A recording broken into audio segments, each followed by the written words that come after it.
तो मैं के मोहन आपका अपने YouTube channel IAS with Hari Mohan पर हार्दिक स्वागत करता हूं। आज का जो वीडियो है हमारा होने वाला है, आइकन से पता चल रहा होगा कि न्यूज़ के अंदर अक्सर अब आने लग गया है बहुत जल्दी जल्दी कि डोमेस्टिक एब्यूज यानी कि महिलाओं पर पुरुषों का जो एब्यूज है यानी मारना पीटना उन पर अत्याचार करना ये बहुत ज्यादा बढ़ चुका है। और इसका कारण माना जा रहा है कोविड 19 का लॉकडाउन। कोविड 19 के लॉकडाउन के अंदर जब पहले क्या होता था कि पुरुष ऑफिस में चले जाते थे तो माना जाता था कि विमेन को पीछे थोड़ा सा समय मिल जाता था, लेकिन अब क्या है कि जब से 24 घंटे सातों दिन 21 दिन का जो लॉकडाउन है, इस 21 दिन के लॉकडाउन के अंदर ज्यादातर जो लोग हैं 99% हिंदुस्तान अपने घरों के अंदर है। और ड्यू टू एनी रीजन बहुत सारे कारण हैं जो हम डिस्कस करने वाले हैं। इन पॉइंट्स के अंदर क्या है कि महिलाओं को इजी शिकार माना जा रहा है और अपनी फ्रस्ट्रेशन जो है महिलाओं पर उतारी जा रही है। इस पोजीशन पर दोस्तों हमारे सामने लगभग 40% केसेस इंक्रीज हो गए हैं महिलाओं पर डोमेस्टिक अब्यूज के, यानी कि एक तरीके से महिलाओं का जीवन और ज्यादा डिटीरियोरेट हो गया है जब से लॉकडाउन आया है। तो आज की न्यूज, आज का जो हमारा वीडियो है इसमें हम डिस्कस करेंगे कि खबर क्या है। खबर के साथ साथ हम आपके साथ कुछ पॉइंट्स जैसे NCW जो है उसको डिस्कस करेंगे। इसके बाद में फैक्टर्स को डिस्कस किया जाएगा कि क्या फैक्टर्स हैं जो डोमेस्टिक वायलेंस हो रहा है, क्यों ये बढ़ रहा है, इसके पीछे क्या फैक्टर्स हैं, वो सारी चीजें डिस्कस होंगी। प्लस हम ये भी डिस्कस करेंगे कि क्यों आज के दिन 21वीं सदी के अंदर जब सब जनता बहुत सारी चीजें जानती है, सोशल मीडिया इतनी ज्यादा फैल रहा है, अवेयरनेस फैल रही है, लोग पढ़ने लिखने वालों की संख्या बढ़ती जा रही है, उसके बावजूद ये जो वायलेंस है महिलाओं पे वो बढ़ता जा रहा है। क्यों महिलाएं हमारे समाज के अंदर बराबर का स्थान नहीं पा रही है, ये सारी चीजें आज हम डिस्कस करने वाले हैं। तो इस वीडियो को स्टार्ट करने से पहले दोस्तों हमारे पास जो हमारा चैनल है IAS with Hari Mohan Telegram Facebook Twitter पर स्टार्ट हो चुका है। आप हमसे कांटेक्ट कर सकते हैं सभी प्रकार की डिटेल्स के लिए। यूपीएससी, स्टेट PCS, किसी भी प्रकार के जो कंपटीशन एग्जाम्स हैं उनसे रिलेटेड क्वेरी कर सकते हैं। पेन ड्राइव सिलेबस के लिए, पेन ड्राइव कोर्सेज के लिए आप कांटेक्ट कर सकते हैं। हमारे पास व्हाट्सएप और कॉन्टेक्ट्स को अटेंड करने के लिए कॉल नंबर भी है, आप उस पर कॉल कर सकते हैं। तो चलिए शुरुआत करते हैं सबसे पहली न्यूज के बारे में।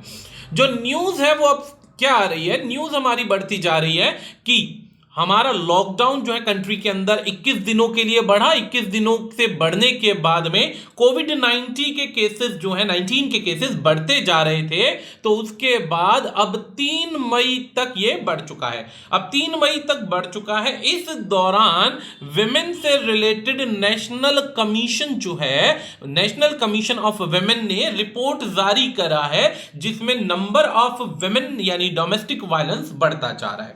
तो सबसे पहली चीज जानते हैं कि ये NCW है क्या।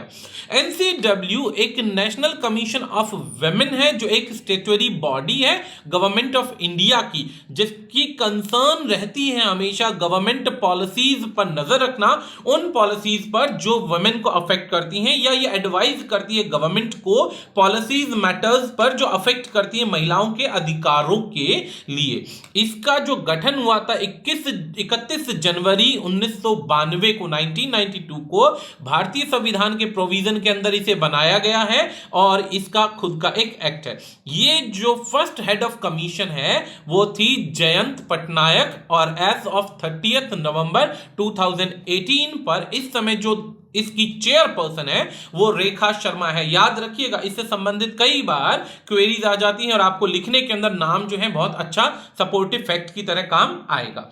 इसका ऑब्जेक्टिव क्या है, इस NCW का ऑब्जेक्टिव हमेशा से रहा है महिलाओं के अधिकारों की रक्षा करना, उनको हमेशा एक आवाज प्रोवाइड करना, उनको प्रोवाइड करना एक सिंगल वॉइस और कंसर्न, जिसके अंदर कैंपेन चलाए जाते हैं, चाहे वो कैंपेन डॉवरी से रिलेटेड हो, पॉलिटिक्स, रिलीजन, इक्वल रिप्रेजेंटेशन या विमेन की जॉब से रिलेटेड इंक्लूड।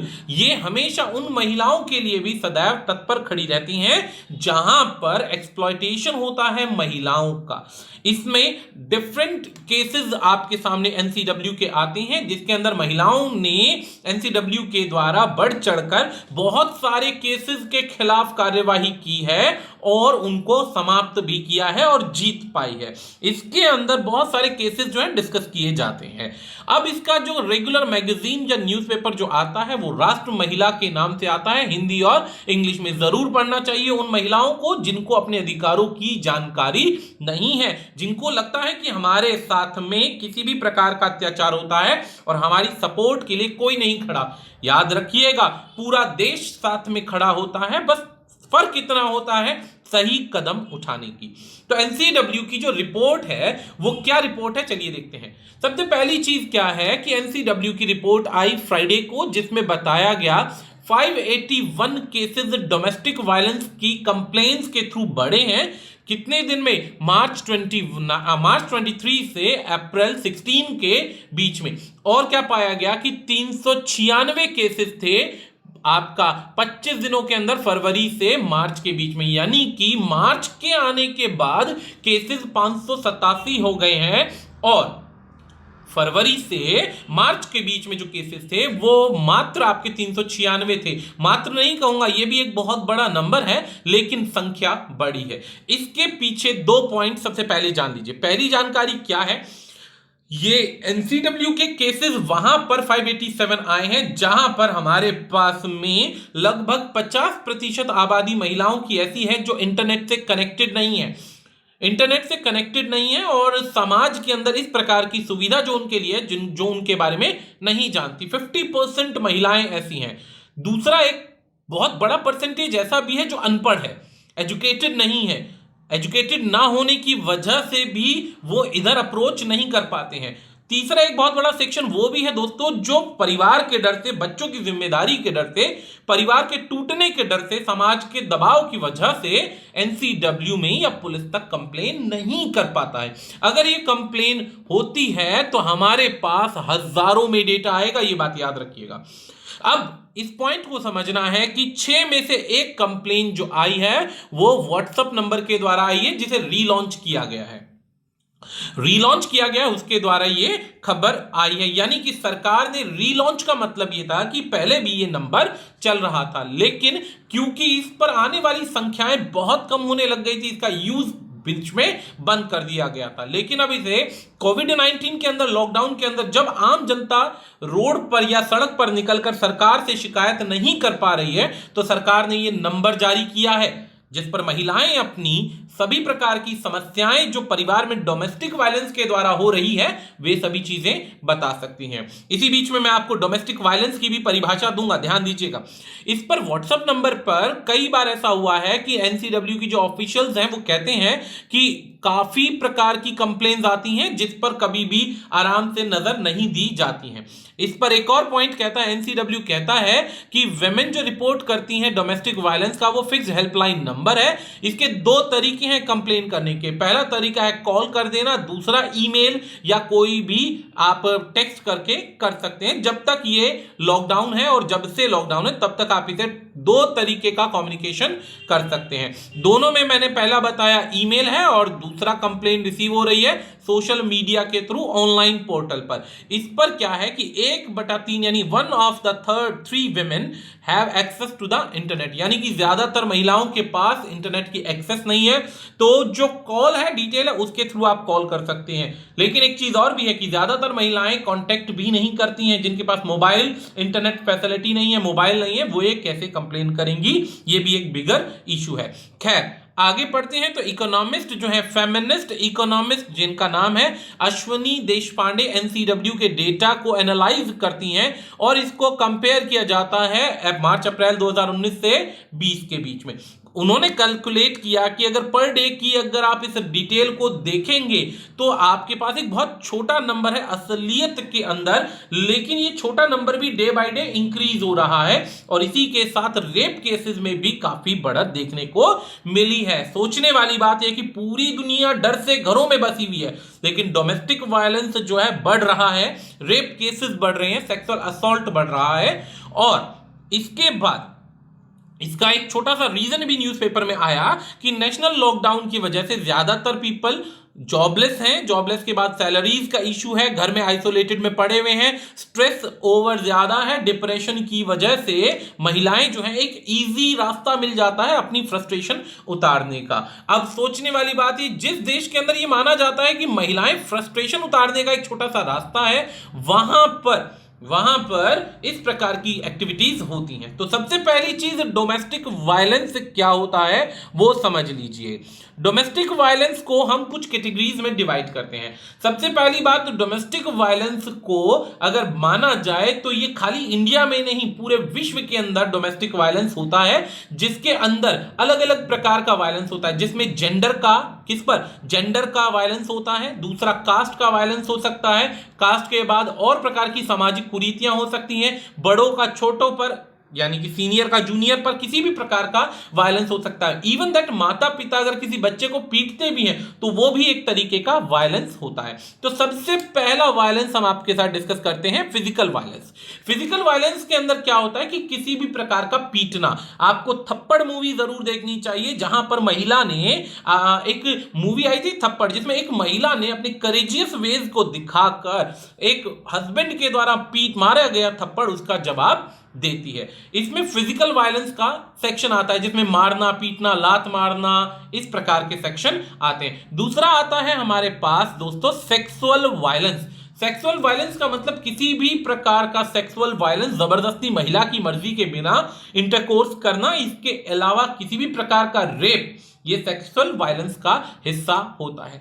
तीसरा सेक्शन हमारे पास आता है इमोशनल वायलेंस। इमोशनल वायलेंस के अंदर किसी की इंसल्ट करना, बेइज्जती करना, औरों के आगे धमकी दे देना, बहुत ज्यादा मानहानि कर देना, इस प्रकार के ये जो वर्ड्स हैं ये सारे इमोशनल वायलेंस का भी एक हिस्सा है। और चौथा एक सेक्शन आता है हमारे पास कंट्रोलिंग बिहेवियर का। दोस्तों ये एक नया पार्ट है, ये याद रखिएगा, कंट्रोलिंग बिहेवियर। कंट्रोलिंग बिहेवियर जो पार्ट है, इसमें क्या है कि मॉनिटर किए जाता है, बच्चा जो है इधर उधर से मॉनिटर करता है, लोगों को देखता है और अपने बिहेवियर को बाहर कंट्रोल करता है और अंदर आकर अपना सारा का सारा एग्रेशन जो है दिखाता है। अब पेरेंट्स को देखते हैं, पेरेंट्स को क्या देखते हैं, अब दो तरीके के बच्चे।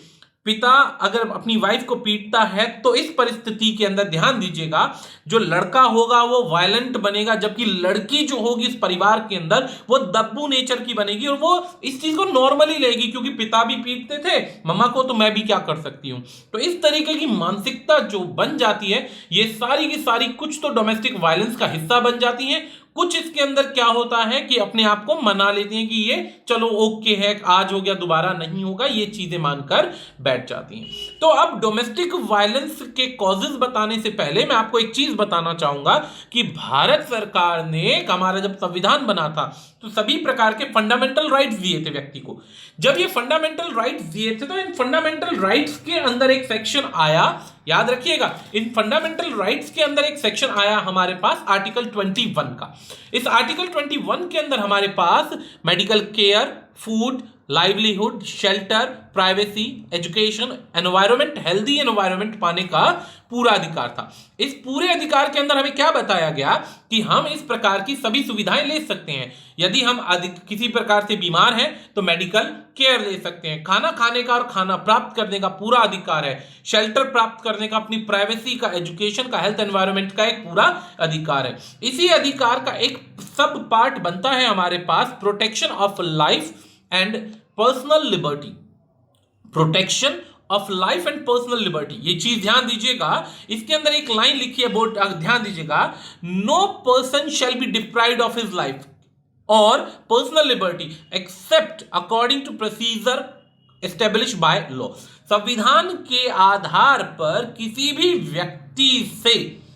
व्यक्ति से उसका जीने का अधिकार नहीं छीना जा सकता, उसकी स्वतंत्रता का अधिकार नहीं छीना जा सकता। इस अधिकार के अंदर किसी भी प्रकार का भेदभाव, चाहे कास्ट के आधार पर हो, क्लास के आधार पर हो, जेंडर के आधार पर हो, उसे स्वीकार नहीं किया जाएगा। ये आप सभी को पता होना चाहिए और जितना आप वीडियो शेयर करेंगे उतना लोगों तक अवेयरनेस फैलेगी और समाज में होने वाली इस कुरीति का बॉयकॉट होगा। खैर आगे बढ़ते हैं, तो इसके अब बात करते हैं दोस्तों बहुत सारे रीजंस की, जिसके अंदर क्या होता है, समाज के अंदर वायलेंस को को बढ़ाया जाता है, उसके कारण समझते हैं। दोस्तों मैंने यहां पर 10 कारण लिखे हैं, कारण वैसे और भी थे हमारे पास में, लेकिन अभी जितना इसेंशियल है इस वीडियो के अंदर जानकारी के लिए वो हमने सारे के सारे लिखे हैं। सबसे पहली चीज हमारे पास क्या होती है? प्राइवेसी की। सबसे पहला हमारे पास पॉइंट आता है पेट्रियार्की का।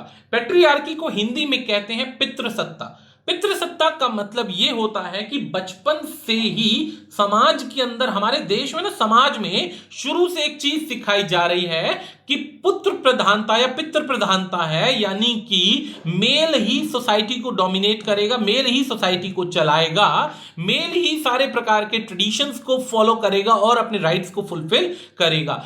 विमेन जो होगी वो मेल को फॉलो करेगी, और ये स्पेशली बोला गया कि मेन और विमेन आर नॉट इक्वल। ये हमारी सोसाइटी का एक पैट्रियार्की का नियम है, जिसमें माना जाता है कि महिलाएं जो हैं पुरुषों के अधीन हैं और महिलाएं बराबर नहीं है। सोचने वाली बात है, ये कितना गलत पॉइंट है, लेकिन हमारी सोसाइटी का हिस्सा है, तो आपको इसके बारे में पता होना चाहिए। तो पैट्रियार्की सोसाइटी है दोस्तों, कहने को डेमोक्रेसी है, लेकिन डेमोक्रेसी के अंदर भी सोसाइटी जो है वो पितृसत्ता की है। पिता के बाद पुत्र ही समाज के अंदर सभी प्रकार के क्रियाकलापों को चलाएगा, लड़की यानी पुत्री को कोई अधिकार नहीं दिया गया है। दूसरा पॉइंट आता है हमारे पास सोशल इन्फ्लुएंस का। सोशल इन्फ्लुएंस का मतलब यह होता है कि सोसाइटी में जो चीज हम देख रहे हैं, सोसाइटल, इसे असलियत में सोशल नहीं लिखना था, हमें सोसाइटल इन्फ्लुएंस लिखना था। सोसाइटल इन्फ्लुएंस का मतलब होता है कि बच्चे जो हैं या जो अब्यूजर्स जो हैं या जो गलत गतिविधियों वाले व्यक्ति हैं, वो अपना बिहेवियर, जो वायलेंट बिहेवियर है, सोसाइटी से देखते हैं।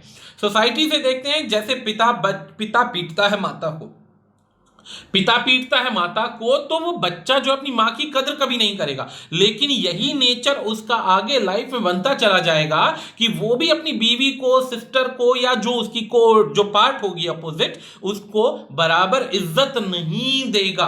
और दूसरी पॉइंट सबसे बड़ी ये भी है कि सोशल इन्फ्लुएंस में गर्ल्स को शुरू से ही दब्बू बनाया जाता है। सुना होगा आपने, अरे लड़का हो के रोता है, लड़कों को रोना नहीं चाहिए, जबकि लड़की को क्या सिखाया जाता है? लड़की हो, हिदायत में रहो, लिमिट में रहो। इस प्रकार की जो चीजें सिखाई जाती हैं, जिसमें लड़के को खुली छूट दी जाती है और लड़कियों को दबाया जाता है, तो ये सोशल इन्फ्लुएंस में शुरू से ही लड़कियों का माइंड मेकअप कर दिया जाता है कि तुम आगे कुछ नहीं कर सकती, तुम आगे कुछ नहीं कर सकते। तो उस परिस्थिति के अंदर सोशल इन्फ्लुएंस में भी महिलाओं को शुरू से ही दब्बू बनाया जाता है। प्राइवेसी का हमारा थर्ड पॉइंट है। इस थर्ड पॉइंट में प्राइवेसी का मतलब होता है कि आप अपनी कुछ बातों को छिपा कर रखते हैं। तो विमेन को बहुत सारी बातें जो है, विमेन को शुरू से ही बताया जाता है रिस्ट्रिक्शंस के अंदर रहना है। अब छोटी सी बात देखिएगा, अब बहुत सारे क्षेत्रों में जहां पर रूरल एरिया टच है, आज भी लड़की अगर 15-16 साल या 17 साल की है, तो माता पिता उसे छज्जे पर भी, यानी कि घर की फ्रंट साइड पर, कॉरिडोर पर खड़े नहीं होने देते, किसी लड़के से बात नहीं करने देते, छुट्टी हो गई तो घर के अंदर पढ़ाई नहीं करने देते। तो ऐसी जो रिस्ट्रिक्शंस शुरू से प्राइवेसी पर लगाई जा रही हैं, रिस्ट्रिक्शंस लगाई जा रही हैं पढ़ाई पर, जिस वजह से क्या दिक्कत आ रही है कि एक लड़की का माइंड खुद प्रॉपर्ली डेवलप ही नहीं हो पाता, विमेन का माइंड डेवलप ही नहीं हो पाता, और बाद में यही विमेन रिस्पॉन्सिबल होती हैं दूसरी विमेन का, दूसरी गर्ल के अधिकारों का हनन करने में, क्योंकि उन्होंने यही सीखा है। अब सोचने वाली बात, लड़का है तो बैट बॉल खिलाएंगे, फुटबॉल खिलाएंगे, जूडो, कराटे, सब कुछ सिखाएंगे। लड़की है तो रिस्ट्रिक्शन क्या है? आप सुई धागा चलाना सीखिए, सिलाई सीखिए, रोटी बनाना सीखिए, छुट्टियां हैं। 8वीं 9वीं के बच्चों पर इस प्रकार का दबाव जो है वो दब्बू बनाता है, और ऐसी रिस्ट्रिक्शंस जो होती हैं उनकी प्राइवेसी को छीनती हैं, जिसके अंदर उन पर होने वाले उत्पीड़न को भी वो आगे डिस्क्राइब या नहीं रिएक्ट कर पाती। चौथा पॉइंट आता है पुलिस का बिहेवियर। ये सबसे वर्स्ट पॉइंट है, क्षमा चाहेंगे अगर कोई पुलिस बैकग्राउंड से है तो, लेकिन हमारे देश की सच्चाई ये है कि पुलिस जो है, अगर कोई महिला गलती से कंप्लेन करने चली जाती है तो पुलिस का जो बिहेवियर है वो उस महिला के साथ ऐसा होता है जो उल्टे सीधे क्वेश्चंस पूछता है, ऐसे क्वेश्चन पूछता है जिससे वो महिला हताश होकर के वापस अपने घर की तरफ चली जाती है और वो कंप्लेन से बचती है। क्यों? क्योंकि पता चले कंप्लेन करने गई और वही पुलिस वाला उसको हैरेस करने लग गया, उल्टे सीधे क्वेश्चन पूछने लग गया। आपने अक्सर हिंदी मूवीज के अंदर देखा होगा कि एक महिला अगर कंप्लेन करती है तो पुलिस वाला उससे डायरेक्ट ऐसे प्राइवेट पार्ट्स की बात करने लग जाएगा कि वो महिला अपनी बात को पुलिस के आगे कंप्लेन के रूप में दिखा ही नहीं पाएगी और मजबूरी के अंदर उसे वो उत्पीड़न झेलना पड़ेगा और अपने घर पर वापस आना पड़ेगा। इसके अंदर रीजन कुछ हमारे फैमिली बैकग्राउंड्स भी होते हैं, हमारी फैमिलीज भी होती है जिसके अंदर ये सिखाया जाता है कि बेटा अब तुम्हारी शादी हो गई, अब तुम उधर जा रहे हो तो जीना मरना अब तुम्हारा वहीं पर है। वो कभी भी इमोशनल सपोर्ट देते ही नहीं है बच्चे को। जब इमोशनल सपोर्ट नहीं देते हैं एक बच्चे को, तब उस परिस्थिति के अंदर वो मजबूरी में हेल्पलेस फील करता है और अपने आप पर होने वाले सभी प्रकार के वायलेंस को मजबूरी के अंदर झेलता जाता है। चौथा पॉइंट एक ये भी आता है कि फ्रस्ट्रेशन अमंग द मेल्स। इस समय जैसे कि बात की जाए, इस समय बहुत ज्यादा फ्रस्ट्रेशन है लोगों में। फ्रस्ट्रेशन कैसे है?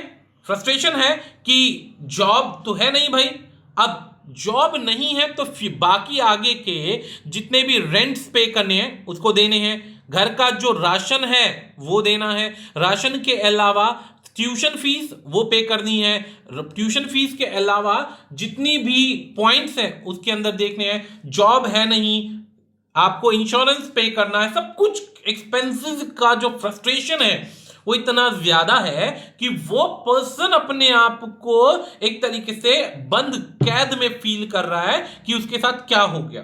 दूसरी सबसे बड़ी चीज ये भी है कि शुरुआत से ह्यूमन में आदमियों का नेचर रहा है कि वो कभी घर पर रुके ही नहीं है। अब जब घर पर नहीं रुके हैं तो आज के दिन उन्हें 24 घंटे लॉकडाउन के अंदर घर पर रुकना पड़ रहा है। अब जब 24 घंटे लॉकडाउन के अंदर घर पर रुकना पड़ रहा है तो ये उसकी मजबूरी हो जाती है कि वो अपने आप में घर पर बंद के फील करे। इस परिस्थिति में वो स्ट्रेस का पार्ट बन रहा है, डिप्रेशन का पार्ट बन रहा है और 24 घंटे घर की दीवारों को देख देख के पागल हो रहा है, ऐसा वो महसूस कर रहा है। जबकि ऐसी लाइफ विमेन तब से जीती आ रही है जब से सतयुग था और आज कलयुग आ चुका है, तब से महिलाओं ने यही लाइफ जी और एक आदमी जो है मात्र 20, 25 या 30 दिन के अंदर अपने आप को ऐसा फील कर रहा है। जिस वजह से लॉकडाउन का जो डिप्रेशन है वो जरा जरा सी बात पर महिलाओं को पीटने पर आ जाता है, उनके साथ बदतमीजी करने पर आ जाता है। सबसे बड़ा इंपॉर्टेंट पॉइंट ये जो अब 2 पॉइंट है ये मैं सबसे ज्यादा मानता हूं महिलाओं पर होने वाले उत्पीड़न पर। शुरू से ही एजुकेशन महिलाओं को प्रॉपर नहीं दी जाती, उनको हमेशा से डिपेंडेंसी के ऊपर जीना सिखाया जाता है। कभी भी माता पिता ये कहते ही नहीं है या लड़कियों को ये सिखाया नहीं जा रहा है ढंग से कि डिपेंडेंट नहीं होना है, इंडिपेंडेंट होना है। यही एक रीजन है कि परिवार होने के बाद, बच्चे होने के बाद पुरुषों की मानसिकता क्या है कि अब ये ट्रैप हो चुकी हैं, अब ये आगे नहीं बढ़ पाएंगी और इस परिस्थिति में अगर हम इन्हें पीटेंगे तो भी इन पर कोई फर्क नहीं पड़ेगा, हमारे ऊपर कोई आगे काम या केस नहीं होगा। इसके पीछे एक इकोनॉमिक कॉज भी है। इकोनॉमिक कॉज क्या है कि जो पर्सन है अनएम्प्लॉयमेंट, अल्कोहल, ड्रग्स और इस तरीके की जो चीजें हैं इस समय घर पर होम बेस्ड जो उल्टे सीधे काम देख देख के सीख रहे हैं, जिनको इनकी हैबिट है और आज के दिन वो सारे कंटेंट इनको मार्केट से मिल नहीं रहे हैं, डॉवरी से इतना पैसा नहीं मिल पाया, तो ये सब कॉजेज हैं जिसके अंदर वो अपने आप को मनी से वीकन महसूस कर रहा है। दूसरी चीज ये कि जो नशा पता करने वाले लोग हैं उनको वो चीजें नहीं मिल रही हैं तो फ्रस्ट्रेशन उनकी जरूरत से ज्यादा बढ़ रही है। फ्रस्ट्रेशन बढ़ने की वजह से क्या हो रहा है कि वो परिवार के अंदर सभी प्रकार से बच्चों को पीटना, माताओं के साथ बदतमीजी करना और जो डोमेस्टिक वायलेंस के हिस्से हैं उनको करते हैं। एक पॉइंट ये भी आ जाता है कि डिफंक्ट ऑफ एनजीओ, यानी कि एनजीओ जितनी भी बन जाती हैं, बनने के बाद क्या होता है कि इनकी जो फंक्शनिंग है वो प्रॉपर नहीं होती। ये मुद्दे को हाइप पर तो ले जाते हैं लेकिन बाद में पीछे हट जाते हैं और जिसके ऊपर प्रॉब्लम हुई उसको अकेला छोड़ देते हैं। ऐसे कितने केस हैं। अब एनजीओ की सपोर्ट से डॉवरी के बहुत सारे केसेस हैं जो आगे तो बढ़े लेकिन बाद में क्या हुआ, एनजीओ ने सपोर्ट करना बंद कर दिया। ऐसे ही जितने तेजाब फेंकने के केस आए, कितने वुमेन टीजिंग के केस आए, गर्ल टीजिंग के केसेस आए, कितने ऐसे केसेस आए जिसके अंदर महिलाओं के साथ ऑफिस में उनके सीनियर्स जो हैं बदतमीजी करते हैं। लेकिन जो हमारी ये एनजीओज हैं, कुछ एक एनजीओज प्रॉपर वर्क करती हैं, लेकिन कुछ एक एनजीओज जो होती हैं वो डिलिक्शन करती हैं अपनी ड्यूटी से। डिलिक्शन का अर्थ होता है अपनी ड्यूटीज को पूरा ना करना। इस परिस्थिति में जो विमेन आगे कदम उठाती भी हैं उनमें से 90% को फेलियर देखना पड़ता है, जिस वजह से इनके हौसले जो हैं मेल के या जेंडर के, जो मेल जेंडर के जो हौसले इतने बुलंद हो जाते हैं कि फिर वो बढ़ चढ़कर इन परिस्थितियों में हिस्सा लेते हैं और इनको मारना पीटना और ज्यादा बढ़ा देते हैं। इस परिस्थिति के अंदर हेल्पलेस वुमेन सिर्फ और सिर्फ एक एसेट की तरह रह जाती है। जैसा कि हमारे इतिहास में शुरू से, बुरा मत मानिएगा दोस्तों, हमारे इतिहास के अंदर महिलाओं को शुरू से ही सामान की तरह डील किया जाता है, सामान की तरह। अगर सच्चाई ना पता हो तो महाभारत के अंदर जुए के अंदर द्रौपदी को भी लगा दिया गया था, यह भी एक सत्यता थी। इस वजह से हमारे समाज के अंदर जो शुरू से ये गलत इंपैक्ट छोड़ने वाली पॉइंट है, जिसके अंदर महिलाओं को हीन समझा जा रहा है, इस वजह से आज भी हमारा समाज इससे नहीं उबर पाया है। तो चलिए अब आगे पॉइंट देखते हैं कि इससे बचने के क्या रास्ते हैं। दोस्तों देखिए, बचने के रास्ते तभी कामयाब हो सकते हैं जितने व्यूअर्स हैं, लिसनर्स हैं, जब ज्यादा से ज्यादा इस कुरीति के खिलाफ अपनी आवाज उठाएं, उसको बढ़ाएं ताकि समाज में ऐसी कोई गतिविधि ना हो। तो सबसे पहली चीज हमने यहां पर कुछ वे फॉरवर्ड के अंदर कुछ कंटेक्स्ट लिखे हैं, जिसके अंदर हम सारे के सारे पॉइंट्स अभी आपके साथ डिस्कस करते हैं। सबसे पहला वे फॉरवर्ड के अंदर हमारे पास जो पॉइंट आता है वो पॉइंट आता है कि ह्यूमन राइट्स की सारी जानकारियां जो होनी चाहिए, सभी प्रकार की नेसेसरी इंफॉर्मेशन, सपोर्ट सिस्टम और जो भी चीज एक जीने के लिए आवश्यक है, वो इस लॉकडाउन की परिस्थिति में प्रत्येक व्यक्ति तक पहुंचनी चाहिए। प्रत्येक व्यक्ति तक पहुंचनी चाहिए, मतलब कहने का कि जो इस समय लॉकडाउन के अंदर जो सुविधाओं की कमी की वजह से ये जो उल्टी सीधी हरकतें हो रही हैं उस पर कंट्रोल पाया जा सके। सरकार के अगर प्रॉपर कदम होंगे तो इससे पॉसिबल रास्ते बन सकते हैं कि जो इस प्रकार की जो वायलेंसेस है वो कम हो जाए। ये सबसे बड़ा पॉइंट है कि गरीब तबका जिसके पास इस समय खाने के लिए नहीं है, लेबर क्लास जो इस समय घर पर बैठा हुआ है, जो पर दिन कमाने वाला व्यक्ति आज भूख से मर रहा है, और जब उसके पास हेल्पलेस वाली कंडीशन है, वो कुछ नहीं कर पा रहा है, तो अपने आप के अलावा वो सिर्फ और सिर्फ उत्पीड़न, वायलेंस का ही अपना पा रहा है और कुछ बात नहीं। उसकी भी यहां पर एक छोटी सी मजबूरी देखी जा रही है इस लॉकडाउन के अंदर। तो अगर उसके पास सुविधा होंगी तो चांसेस हैं कि इससे लड़ाई झगड़े और वायलेंस कम हो। स्टेट गवर्नमेंट को एसेंशियल सर्विसेज प्रोवाइड कर देनी चाहिए लॉकडाउन के अंदर। एसेंशियल सर्विसेज जो भी खान पान की है, इंटरनेट की है, टीवी की सुविधा है, जिससे क्या होगा कि उनका समय बीतता रहेगा और उनको शायद इतनी ज्यादा नेगेटिविटी नहीं आएगी। इसके अंदर मैं एक चीज और भी चाहूंगा, ये मेरा पर्सनल व्यू है कि न्यूज के माध्यम से जो बिना बात की फॉल्स इंफॉर्मेशन है वो ना फैलाई जाए। अब आ जाती है बात, media can sanitise the public. Media जो है ये घर घर में बसा हुआ है, पता है आपको, टीवी नाम की चीज, इंटरनेट नाम की चीज, ये घर घर में बसी हुई है।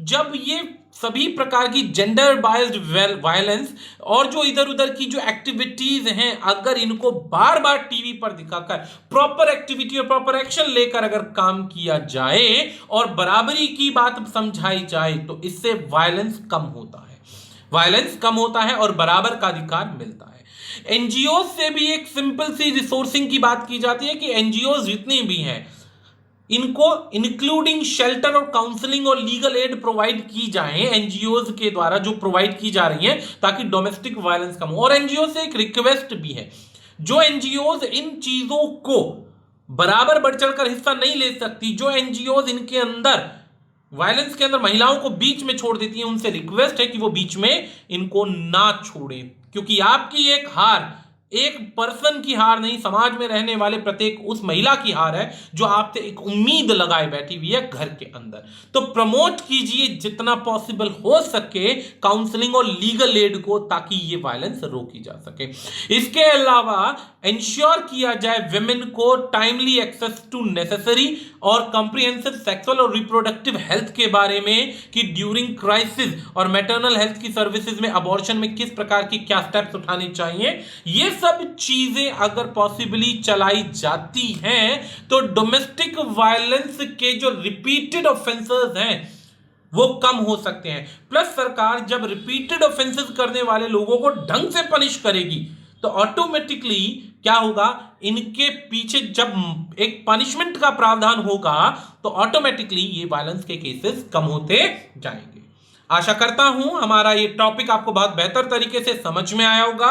कीप ऑन शेयरिंग दोस्तों, जितना हो सके शेयर कीजिए ताकि समाज में अवेयरनेस फैले, और हमारे चैनल को सब्सक्राइब करना मत भूलिएगा ताकि आप तक हम रेगुलर अपडेट्स आप तक भेजते रहें। आज के लिए इतना ही, धन्यवाद।